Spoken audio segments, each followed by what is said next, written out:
Hi, and welcome to Learning Across Kansas. I'm your host, Cindy Couchman.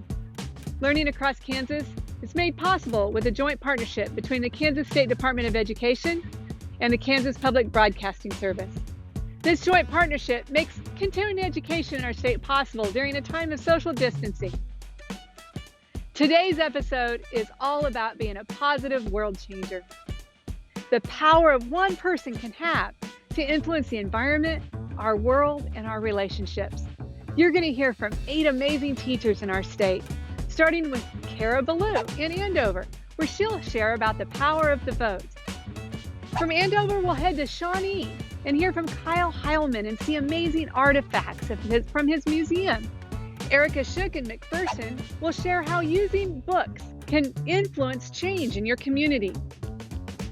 Stan Burkamp in Mays, he'll share about how he took his dream and made a difference and turned it into a reality. Shannon Ralph and Gardner Edgerton will teach us about reduce, reuse, and recycle with great tips on how to reduce. Kelly Holting in Eskridge will share about how to really make a difference in our local communities by picking up trash. Sherielle De La Cruz in Topeka, she's going to talk about random acts of kindness and the power of paying it forward. We'll close with Sam Neal in Buhler and the power of a handwritten note and the importance of recording history. So let's get started. The power of a positive world changer with Kara Ballou. Thanks, Cindy. If our past indicates our future in the state of Kansas, we are set. So many change makers. Today we're going to look at just a few, and we're going to look at the 100th anniversary of the 19th Amendment. At the founding of America, Abigail Adams reminded her husband to remember the ladies, but no vote by 1848. So national suffrage leaders got together at the Seneca Falls Convention in New York. Shortly thereafter, the state of Kansas gained its statehood, and women like Clarina Nichols made sure that Kansas women had property rights and the right to vote in school board elections. In 1887, women gained the right to vote in municipal elections, and a group of men thought they'd play a joke, and they nominated Susanna Medora Salter to be mayor. Well, joke on them, because she won 2/3 of the vote and became America's first female mayor. Alongside leaders like Elizabeth Cady Stanton and Susan B. Anthony, the Kansas Equal Suffrage Association successfully gained the vote for women in Kansas by 1912. They went on to support the national movement with leaders like Alice Paul and Ida B. Wells Barnett. Congress passed the 19th Amendment on June 4th, 1920. Kansas Governor Henry J. Allen called a special session of the Kansas legislature, who considered the amendment and passed it within 2 weeks. One of the women who took advantage of those advances was Nancy Landon Castlebaum, now Baker, and she was elected to the United States Senate in 1978 and served until 1997. She was the first woman to be elected to the Senate without following her husband. What can we do with these rights that so many people fought so hard for in so many different movements? Well, you can register to vote if you're 18 and eligible. You can hold a voter registration drive in your school or your community. And you can volunteer for campaigns, whether they be national, state, or local campaigns. What do you do if you're not going to be here for Election Day? You can request an absentee ballot or an advance ballot by mail on your county election site. Or some communities offer advanced voting at different polling places in the weeks prior to the election. I encourage you to go vote in that August primary, the November 3rd, 2020 election. And now off to Mr. Heilman. That was great history, Miss Ballou. Thank you very much. Welcome back, everybody. America has come a long way, and we've learned that the power of your voice and your vote matters greatly. We've made a lot of mistakes, and we've worked really hard to get things better for everyone. The first beginning of that would literally be the American Revolution and the Declaration of Independence. We did so much to change things, and we had a great statement: all men are created equal, with certain inalienable rights, life, liberty, and the pursuit of happiness. What about women? Nope. What about people of color? Nope. What about Native Americans? They were here thousands of years before us. Nope. So we made changes and we started to follow a better path. Then we had the Civil War, and you would think that battle would have taught us a lot, but it didn't, and it had to be solved with blood and suffering. We were literally taking human beings and putting shackles on them to make them do what we wanted. We were literally selling children with shackles on them as property instead of human beings. And if you were troublesome, a cannonball was hooked to your ankle with a chain so that you could not run away. But in the end, the Civil War made a huge difference for us. Literally, people are set free, slavery is ended, and a new beginning started. And then if you skip forward, you have Martin Luther King, who has a wonderful dream. And I know you've all heard the I Have a Dream speech, but there's a secret aspect to that. That speech, that dream, is not for you. It's not for me. It's not for any of us that are living right now. We've come a long way, don't get me wrong, but we've got a long way to go. Imagine a newborn baby, a beautiful child. This baby in the future will not be judged on the color of its skin, its eyes, its hair. It will not be judged on what language it speaks. It'll be judged as a human being. What can it do? What is it capable of? We've come a long way, but we aren't there yet. Now, you are a world changer. You have the ability to make things different, but you got to stir things up, people. You got to ask questions. You have to get out there and make your voice heard, or no one's going to see your true ideas and colors and dreams. And you have the potential to make things different and bring color to a world that needs you.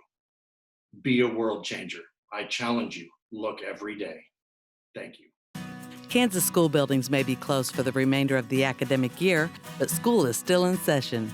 Keeping students engaged in the learning process during this extraordinary time is critical for their ongoing success. We salute our teachers, parents, and guardians who are committed to ensuring their students finish this year strong. We're all ready for our lives to get back to normal, but until that time, Kansas students, keep learning and keep working towards your goals. Together, Kansans can. The power of one. Each one of us plays such an important role in making a positive change in our world. Each one of us plays a role. Just think of your favorite song. If you take one voice out of the song or one instrument, the whole song changes. Making a change in our society, it just takes one person. And you're about to hear from two teachers that have done just that. Starting with Erica Shook in McPherson. Hello friends, welcome to my at-home classroom. Anyone has the capacity to be a world changer. It doesn't matter how old you are. And my students and I love to create projects together to benefit both our local and global communities. Whether you want to do something from home, by yourself or with your family, or at school with your teachers, your friends, your classmates, what are some things that you could do to help others? Could you collect cereal boxes to donate to a food bank? What about books and pajamas for children's hospitals? Our first responders often encounter children with their work. Could you organize a drive to collect stuffed animals or coloring books and crayons to donate to those agencies? Speaking of first responders, they do a lot of really wonderful things for our communities. Could you and your classmates cook a meal and invite them and their families to your school or a community center for dinner? You don't have to just help people. How about planting flowers like my son Ryder and I did to help feed the honeybees?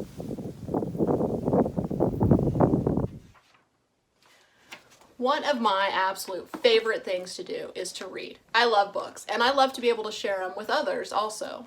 As it turns out, some of my friends really like that as well. So we got together to provide a little free library for our community. There are little free libraries all over the world where you can share books, you can borrow books. Do you have books at home that you're finished reading that you could share with others?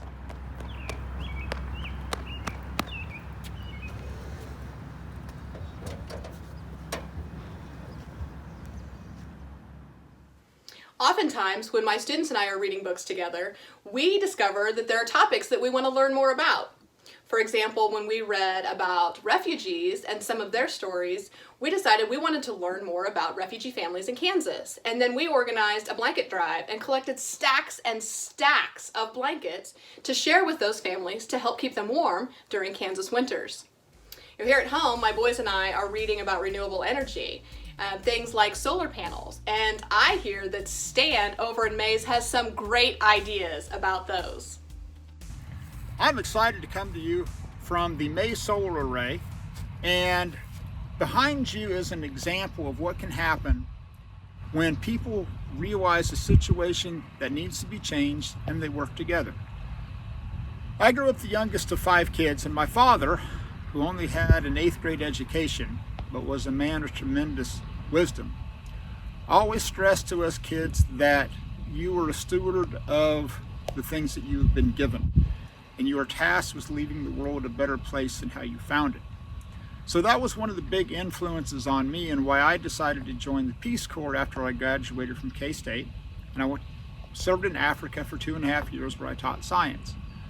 When I completed my time there, I started here at Mays High School in 1993, and I've been here ever since.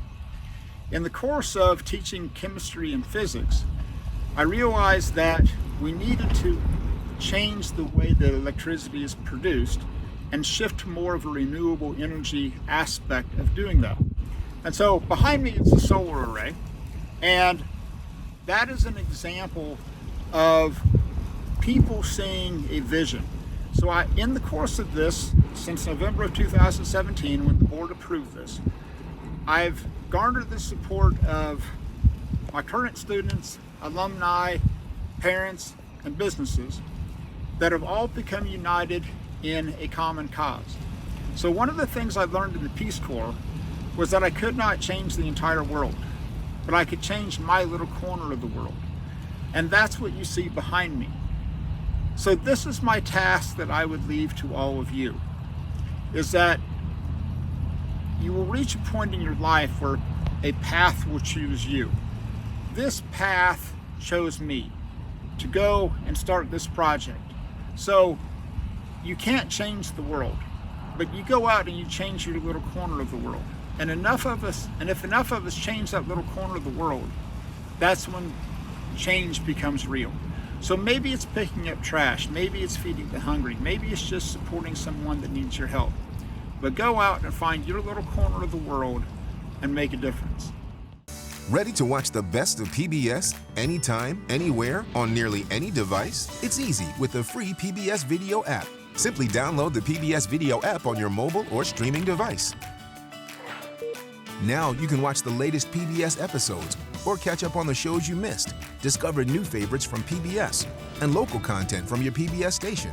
Get the free PBS Video app now and stream the best of PBS anytime you want, anywhere you are. What's a book that you've read recently that sparked a dream inside of you? Or perhaps a dream that you've had that you've wanted to turn into reality? We just heard from 2 great teachers that have done just that. Now we're going to head to Shannon Ralph in Gardner Edgerton. Well, she'll share about her dream and how we can help with that. Oh, hey everybody. I was just rolling my recycling cart in because today was our trash pickup, and this all same day we do our recycling. Interestingly enough, our recycle cart, look how big it is. We usually don't have a lot in there. I'd like to tell you why. Meet me inside. Hey, welcome to my kitchen. So one of the reasons my recycling bin is mostly empty is because we work really hard to reduce the amount of new products that we purchase. The reduce is important for 2 reasons. Number 1, it reduces the number of new products that have to be made, a lot of times using the burning of fossil fuels. And number 2, it reduces the amount of byproducts that we have, usually packaging, which ends up in landfills and in waterways.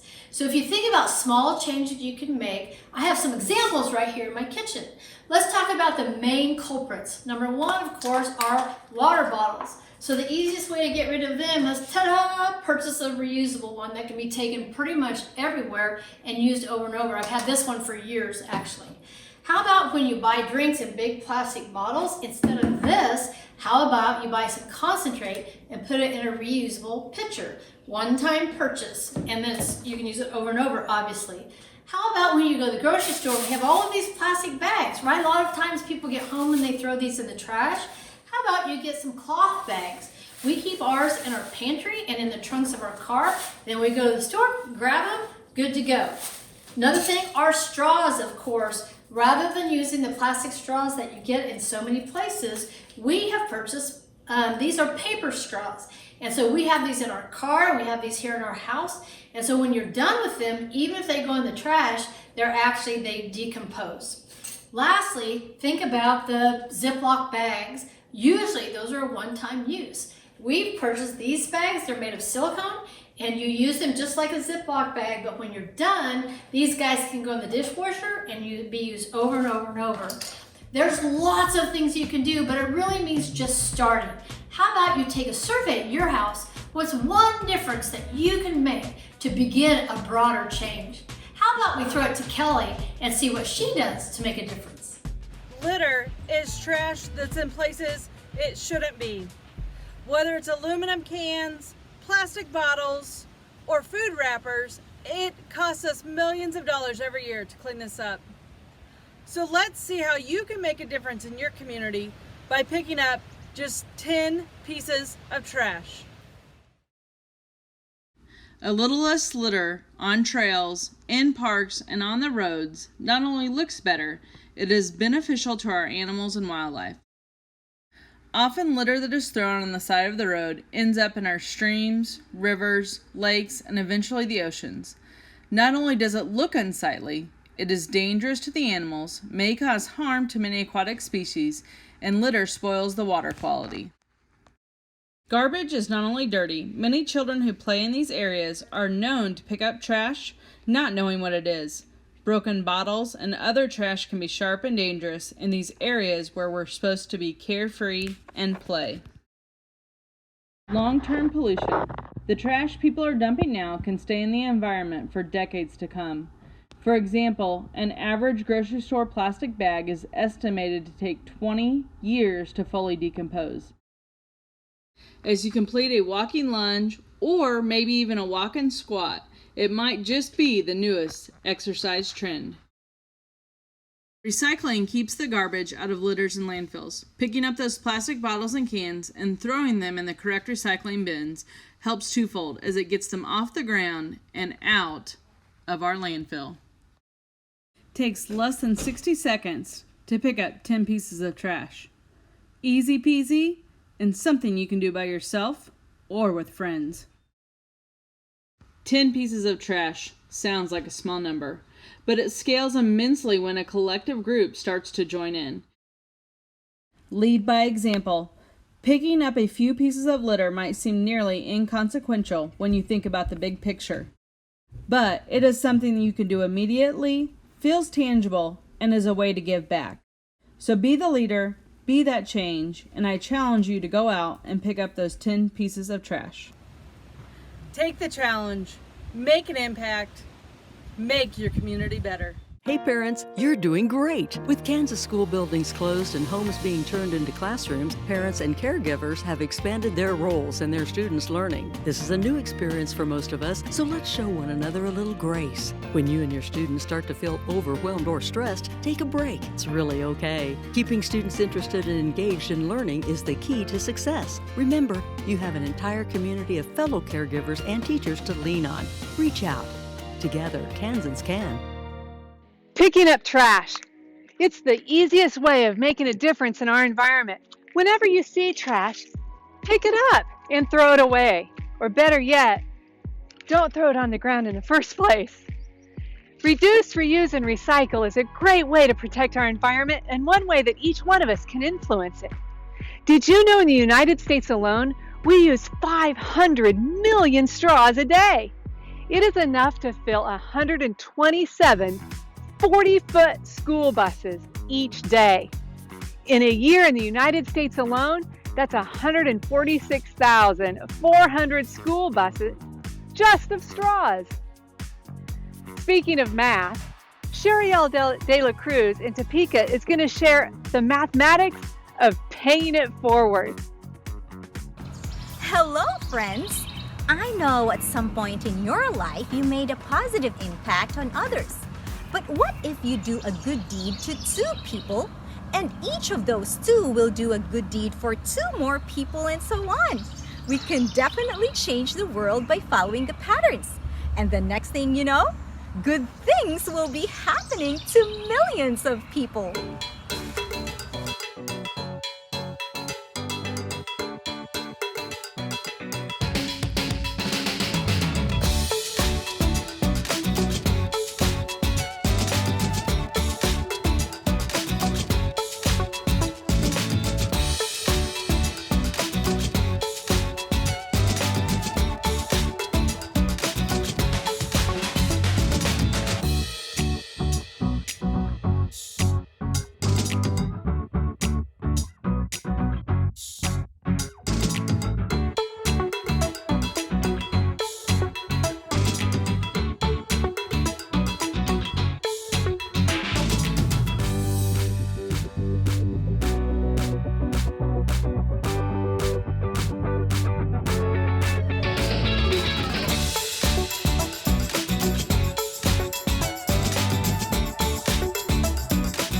So here's how it works.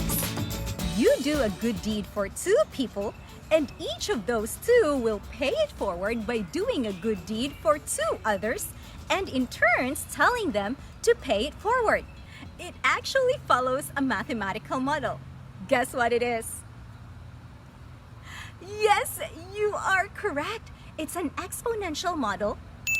Y equals 2 to the x, where x is the number of stages and y is the number of good deeds.